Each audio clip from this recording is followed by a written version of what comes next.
Olá, eu me chamo Diego Moraes, sejam bem-vindos ao meu canal e o vídeo de hoje vai tratar sobre o 6º capítulo do livro Saber dos Antigos de Giovanni Reale.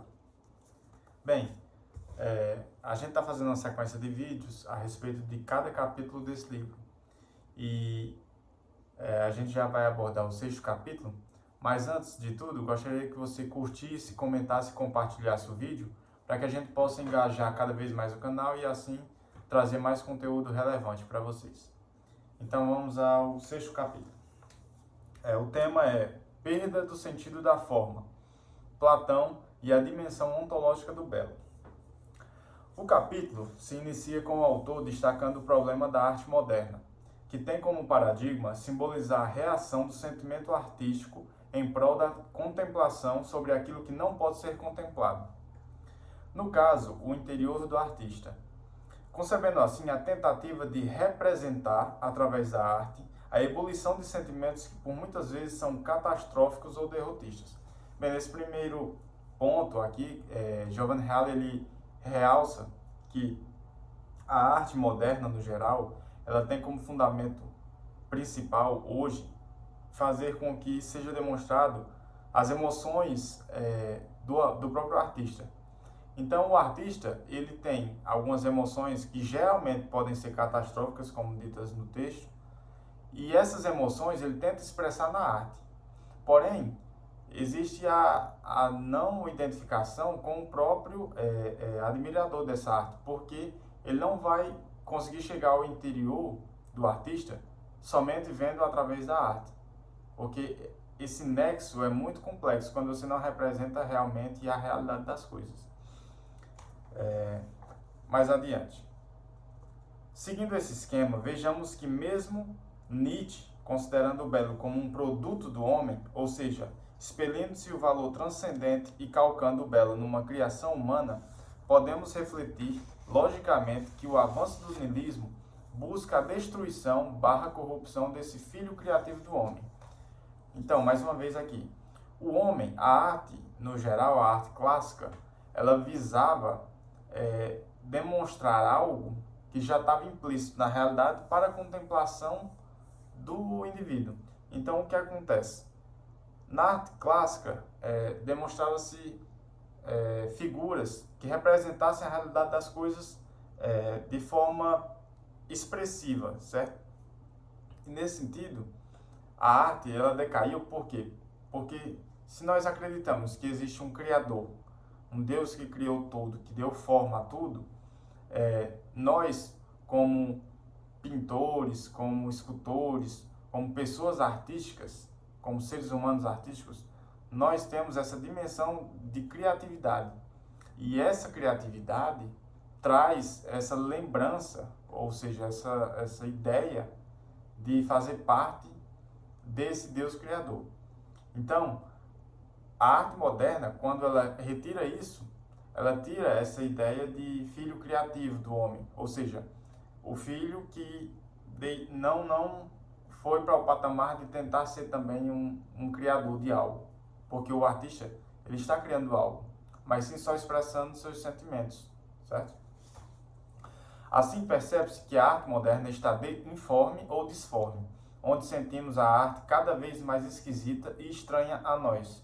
Contudo, os defensores da arte moderna dizem que a arte moderna é complexa ao fato de representar o seu ideal abstrato de expressão do indivíduo, em condensar todo esse universo de possibilidades infinitas em matéria realística.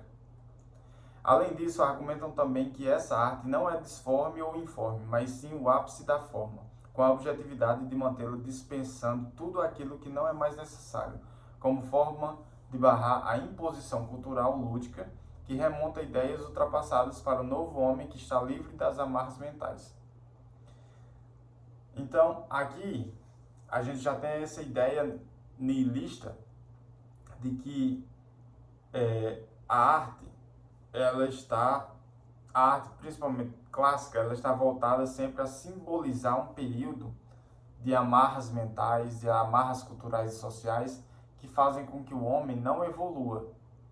E Nietzsche ele acredita que essas concessões sociais elas só visam escravizar o homem, principalmente intelectualmente falando, e que o homem precisa libertar-se disso e ser, nesse sentido, subversivo, ou seja,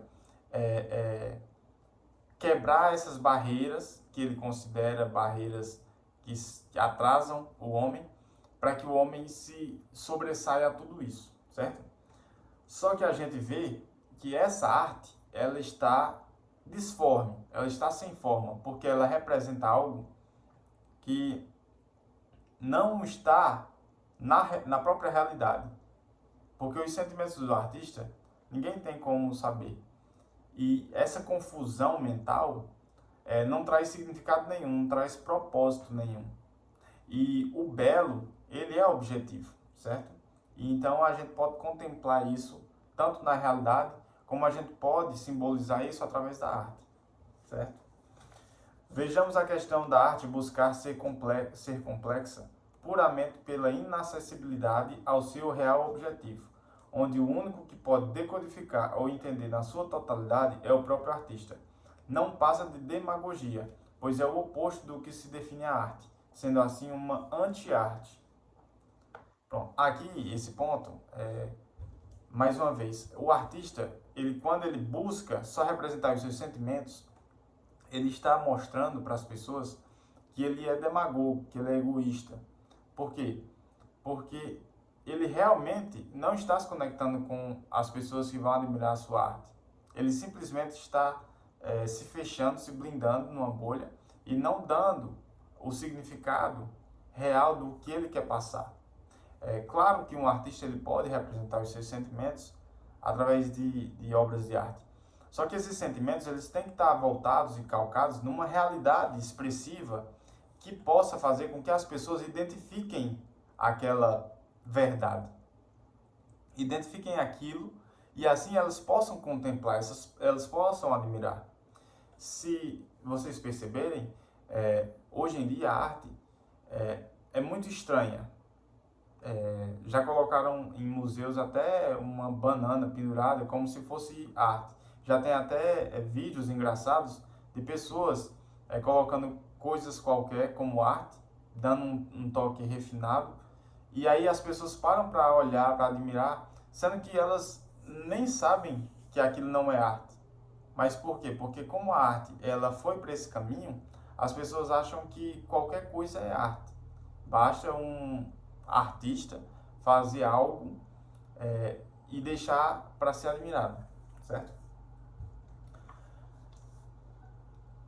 Vamos lá. Sobre a questão da totalidade da expressão da forma, deve-se ser entendido que a forma, sem o sentido ontológico de representação material ou imaginativa pré-existente, não tem significado real, mas apenas busca conceber a formalização do caos, que é a falta de sentido por excelência, construindo assim um misto de desordem e feiura, que não significa nada, mas apenas ideias vagas de expressionismo, onde averiguamos mais profundamente que existe uma ideologização aplicada de maneira planejada, no fato em que o artista moderno, em vez de buscar representar a beleza do mundo e a elevação do espírito, busca, na verdade, propagar uma mensagem crítica do mundo e do homem, onde se impõe a ideologia do artista e não a sua capacidade de tocar a alma ao máximo de pessoas possíveis, buscando a universalidade da sua obra.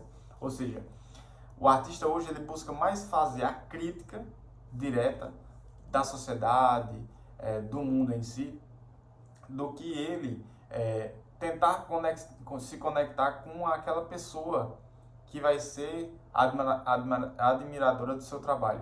Desculpa. Nesse sentido, o artista ele se isola mais uma vez. Ou seja, por quê? Porque mesmo quando ele recebe essa crítica que essa arte ela não representa a forma, ela perdeu a forma no sentido ontológico da coisa, ele diz que não, essa é a forma verdadeira, porque aquilo tudo estava, digamos assim, embrulhado de forçações de barra culturais, morais, e nesse sentido, a arte niilista, ela seria uma libertação, seria um novo paradigma de como a sociedade deveria produzir arte a partir de agora. Só que é evidente que essa arte ela não está representando nada. ela está fazendo uma crítica. E essa crítica não consegue chegar ao senso das pessoas, porque as pessoas não conseguem nem identificar o que o artista está querendo passar. É um misto de sentimentos conturbados que existe dentro dessa pessoa, que a sua falta de forma, a sua falta de espiritualidade, a sua falta de contemplação sobre a realidade das coisas, transforma sua arte em algo estranho, um bicho estranho. Ou seja, as pessoas não conseguem mais se conectar. As pessoas não conseguem identificar uma bela obra de arte. Elas não conseguem ver um quadro e dizer que é belo. Simplesmente, muitas pessoas até que não têm tanto interesse pela arte, rejeitam por achar que a arte é só essa arte moderna que está em vigor. Então, o artista, ao fazer isso, ele acaba destruindo a própria arte, certo?